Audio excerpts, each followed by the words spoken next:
नमस्कार। आपको पिछले कुछ सालों में हर चीज़ को हिंदू मुस्लिम के हिसाब से देखना सिखा दिया गया है। लेकिन हमेशा ऐसा नहीं होता कि हर चीज़ में हिंदू मुसलमान का ही एंगल है। उदाहरण के लिए जिस समय यूक्रेन रशिया वॉर हुई, भारत में व्हाट्सएप चैनल्स के थ्रू और जितने भी टीवी चैनल्स हैं, ये प्रोपोगेट किया गया कि ये लड़ाई हो रही है, ये इसलिए हो रही है क्योंकि यूक्रेन का दमन हो रहा है और यूक्रेन का दमन एक सुपर पावर कर रशिया कर रहा है, जो कि मिडिल ईस्ट में कई मुस्लिम देशों को सपोर्ट कर रहा है।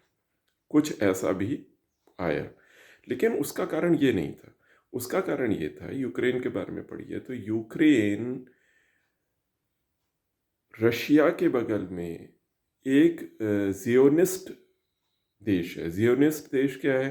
कहने का जिस तरीके का देश इज़राइल है, जिस तरीके की एथनिसिटी इज़राइल की है, यहूदी रहते हैं, उसी तरीके का देश यूक्रेन है। यूक्रेन के माध्यम से अमेरिका रशिया के बगल में बैठना चाहता था, वह अपनी सैनिक छावनी बना देता। तो रशिया क्यों चाहेगा कि उसके बगल में अमेरिका आकर बैठ जाए? ठीक इसी तरह जो भारत का स्टैंड रहा है शुरू से, आज़ादी के बाद से, कि हम किसी भी गुट को ज्वाइन नहीं करेंगे और हम दोनों महाशक्तियों से दूर रहेंगे, रशिया से भी, यूएसए से भी, और हम तटस्थ रहेंगे। और जो तीसरी दुनिया होती है, जो थर्ड वर्ल्ड होता है, वहाँ पर अपनी लीडरशिप बनाएंगे। उसका कारण ये नहीं था क्योंकि हमारे को हमें मुस्लिम देशों का सपोर्ट करना है।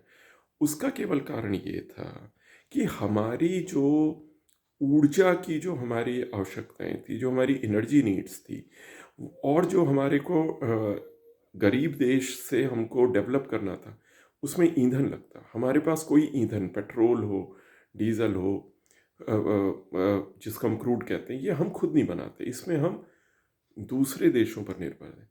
तो हमने ये पाया कि जितने भी ये मुस्लिम कंट्री थे, इराक है, ईरान है, ये ट्रेडिशनली इन्होंने हमारे को सपोर्ट किया है। आपको ये पता होगा कि जिस समय भारत का बहुत ऊर्जा के मामले में हमारे को समस्या होती थी, ईरान आगे आता था, इराक आगे आता था। उन्होंने हमारे को क्रूड दिया, हमारी शर्तों पर दिया। तो इन सारे कारणों से हमने, ये हमारे ट्रेडिशनली हमारे मित्र देश थे।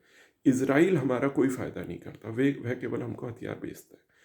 तो इन तरीक़ों से भी आपको चीज़ों को देखना चाहिए। धन्यवाद।